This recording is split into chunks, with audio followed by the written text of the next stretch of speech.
부의 침묵 왜 진짜 부자는 로고를 지우는가? 우리는 지금 과시가 곧 생존인 시대를 살고 있습니다. 인스타그램의 타임라인을 넘기다 보면 숨이 막힐 지경입니다. 번쩍이는 슈퍼카, 핸들 위에 교묘하게 얹어진 명품 시계, 호텔 스위트룸의 거울 셀카, 그리고 쇼핑백 더미들. 사람들은 소리 높여 외칩니다. 나 이만큼 성공했어. 나 이만큼 돈이 많아. 하지만 여러분, 혹시 눈치채셨습니까? 진짜 부의 정점에 서 있는 사람들, 대대로 부를 이어온 이른바 올드 머니들은 이 소란스러운 잔치판에 보이지 않습니다. 그들은 마치 유령처럼 우리 곁을 지나치지만 우리는 그들이 누구인지조차 알아차리지 못합니다. 그들은 왜 로고를 숨길까요?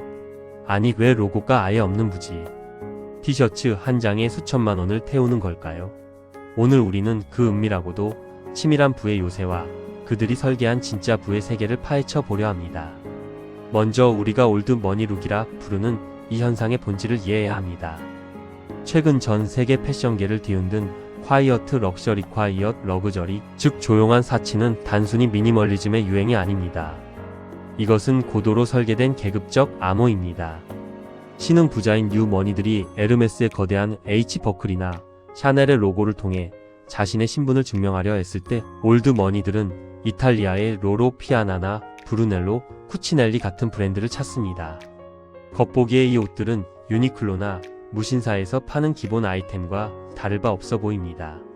하지만 그 이면을 들여다보면 소름 돋는 디테일이 숨어 있습니다. 예를 들어 그들이 입는 평범해 보이는 니트 한 벌은 안데스 산맥의 혹독한 추위를 견디며 자란 희귀 동물 비쿠냐의 털로 만들어집니다. 비쿠냐는 가두어 기를 수 없으며 2년에 단 한 번 200지 정도의 털만 허락합니다. 이 신의 섬유로 짠 옷은 입었을 때 무게감이 거의 느껴지지 않지만 체온을 완벽하게 보존하며 은은한 광택을 내뿜습니다. 가격은 티셔츠 한 장에 500만원, 코트는 5천만원을 훌쩍 넘깁니다. 그런데도 로고는 단 하나도 없습니다. 왜일까요? 그것은 바로 선택적 구별짓기 때문입니다. 이제 루이비통이나 구찌 같은 로고는 대중적 럭셔리가 되었습니다. 할부로라도 누구나 살 수 있는 물건이 된 것이죠. 하지만 소재의 미세한 광택, 어깨선의 완벽한 테일러링, 그리고 손끝에 닿는 캐시미어의 질감은 오직 그 수준에 도달해본 사람만이 알아챌 수 있는 신호입니다. 나는 당신이 누구인지 알지만 당신은 내가 누구인지 감히 짐작조차 할 수 없게 하겠다는 전략적 익명성입니다. 그들에게 옷은 타인에게 보여주기 위한 전시물이 아니라 철저히 자신의 피부에 닿는 감각과 자존감을 위한 내부적 만족의 도구입니다. 그들은 타인의 인정을 구걸하지 않습니다. 이미 스스로가 누구인지 너무나 잘 알고 있기 때문입니다. 또한 그들은 시간의 가치를 삽니다. 유행은 계절마다 바뀌고 로고가 큰 디자인은 금방 촌스러워집니다. 하지만 최고급 소재로 만든 클래식한 디자인은 30년 뒤에도 입을 수 있습니다. 영국의 찰스 3세의 국왕은 수십 년 된 수트를 수선해서 입는 것으로 유명합니다. 이것은 돈이 없어서가 아니라 자신과 함께 나이 들어가는 물건에 대한 애착이자 유행 따위에 휘둘리지 않는 확고한 자아를 드러내는 방식입니다. 진짜 부자에게 돈보다 귀한 것은 시간이며 그 시간을 견뎌내는 물건이야말로 진정한 사치라고 믿는 것입니다. 골프를 넘어선 그들만의 리그 승마, 요트, 그리고 아트테크? 부자들의 취미 또한 이제는 대중화된 럭셔리를 단호히 거부합니다. 한때 성공의 상징이었던 골프는 이제 누구나 즐기는 대중 스포츠가 되었습니다. 골프장에서 로고가 선명한 옷을 입고 사진을 찍는 것은 신흥 부자들의 전유물이 되었죠. 그러자 진짜 부자들은 더 고립되고 더 정적이며 동시에 더 압도적인 세계로 이동했습니다. 그 중심에 바로 승마가 있습니다. 승마는 단순히 말을 타는 행위가 아닙니다. 그것은 살아있는 거대한 생명체와의 교감과 통제를 의미합니다. 말 한 마리의 가격이 수억에서 수십억 원을 호가하는 것은 부차적인 문제입니다. 그 말을 관리하는 전용 마방 비용, 전용 수의사, 훈련사에게 들어가는 유지비는 연간 억 단위에 달합니다. 하지만 부자들이 승마에 열광하는 진짜 이유는 그 과정에서 얻는 평온한 카리스마 때문입니다. 시속 60km로 달리는 거대한 짐승을 손끝의 미세한 떨림 하나로 제어하며 얻는 성취감은 비즈니스 세계에서의 승부욕과도 닮아 있습니다. 또한 승마장은 외부인의 출입이 철저히 제한된 그들만의 사교장입니다. 그곳에서는 돈 이야기가 오가지 않아도 서로가 가진 말의 품종과 태도를 보며 상대의 급을 확인합니다. 요트는 또 어떠합니까? 흔히 요트를 부의 끝판왕이라 부르지만 그들이 요트를 타는 이유는 단순히 샴페인 파티를 즐기기 위해서가 아닙니다. 요트는 육지로부터의 완전한 고립을 제공합니다.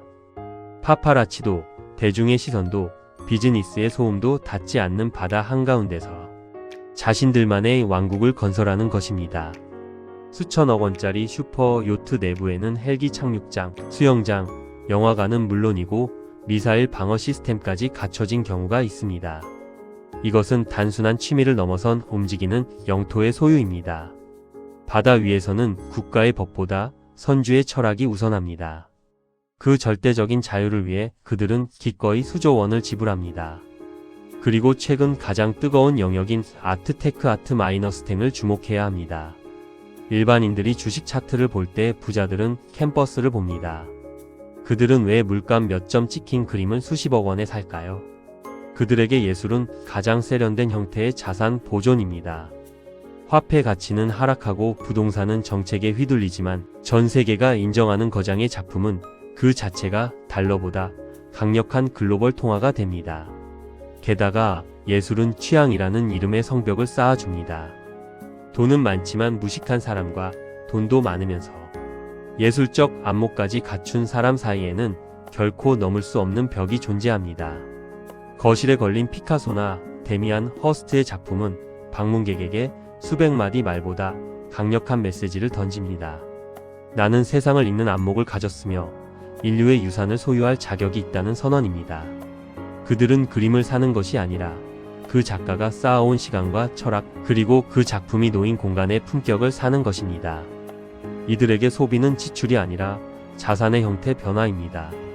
수천만 원짜리 무지 티셔츠는 최상의 컨디션을 유지하기 위한 신체적 투자이며 요트와 예술품은 자신의 영향력을 확장하고 자본의 가치를 보존하는 고도의 전략입니다. 그들은 돈을 아끼지 않는 것이 아니라 돈이 아깝지 않은 진정한 가치가 무엇인지 정확히 꿰뚫고 있는 것입니다. 부의 추월 차선에 올라타기 위한 10가지 실행 전략. 이제 우리는 그들의 세계를 엿보았습니다. 단순히 부러워하는 것에서 그치지 않고 우리 삶에 적용할 수 있는 참신하고 알찬 실행 방안 10가지를 제시합니다. 첫째, 퍼스널 유니폼을 구축하여 로고의 노예에서 벗어나십시오. 매일 아침 무엇을 입을지 고민하는 에너지를 아껴야 합니다. 로고가 드러나지 않는 무채색의 고품질 기본 아이템 5벌을 정해두고 그것을 자신의 상징으로 만드십시오. 브랜드가 나를 설명하게 하지 말고 나의 태도가 브랜드의 가치를 결정하게 해야 합니다. 둘째, 촉감의 미학을 공부하고 소재 중심의 소비를 실천하십시오. 옷을 살 때 디자인보다 먼저 라벨의 성분표를 확인하십시오. 폴리에스테르 같은 합성수지 대신 면, 울, 실크, 리넨 등 천연 소재가 주는 고급스러운 질감을 몸으로 익히십시오. 비싼 옷 한 벌보다 내가 입는 소재의 수준을 높이는 것이 진짜 부자의 시작입니다. 셋째, 디지털 익명성을 통해 신비주의를 유지하십시오. SNS에 자신의 모든 일상을 생중계하며 타인의 인정을 구걸하지 마십시오. 진짜 부자는 자신의 행방과 자산 상태를 함부로 노출하지 않습니다. 정보의 비대칭성에서 권력이 나옵니다. 사람들에게 나에 대한 궁금증을 남겨두십시오. 넷째, 침묵의 대화법을 연마하여 카리스마를 완성하십시오. 말이 많을수록 실수가 작고 가치는 가벼워집니다. 상대의 말을 끝까지 경청한 뒤 짧고 굵은 한마디로 핵심을 찌르는 연습을 하십시오. 침묵은 그 어떤 로고보다 우아한 권위의 상징입니다. 다섯째, 공간의 럭셔리를 사적인 공간에서부터 시작하십시오. 남들에게 보이는 거실보다 내가 매일 덮고 자는 침구, 아침에 물을 마시는 컵의 질을 높이십시오. 타인이 보지 않는 곳에서 누리는 사치가 진정한 자존감을 형성하며 이것이 외부로 풍겨나오는 아우라의 근원이 됩니다. 여섯째, 예술적 안목을 기르기 위해 매달 한 명의 작가를 깊이 파고드십시오. 단순히 전시회를 관람하는 것을 넘어 한 작가의 생애와 철학을 공부하고 그의 화풍이 변해가는 과정을 추적해 보십시오. 미학적 통찰력은 비즈니스의 창의성과 직결되며 세상을 다르게 보는 눈을 선사합니다. 일곱째, 신체라는 성전을 경영하십시오. 부자들에게 몸은 가장 비싼 자산입니다. 정제된 음식을 먹고 흐트러짐 없는 자세를 유지하며 맑은 피부를 가꾸는 것은 그 어떤 명품 수트보다 강력한 신뢰를 줍니다. 자기 통제력의 결연은 가난의 지표임을 잊지 마십시오. 여덟째, 시간의 가성비를 따지는 습관을 버리십시오. 가난한 사람은 돈을 아끼려 시간을 쓰고 부자는 시간을 아끼려 돈을 씁니다. 이동시간, 청소시간, 단순 반복 업무에 들어가는 시간을 과감히 돈으로 사서 그 시간을 자신의 성장을 위한 사유와 휴식에 재투자하십시오.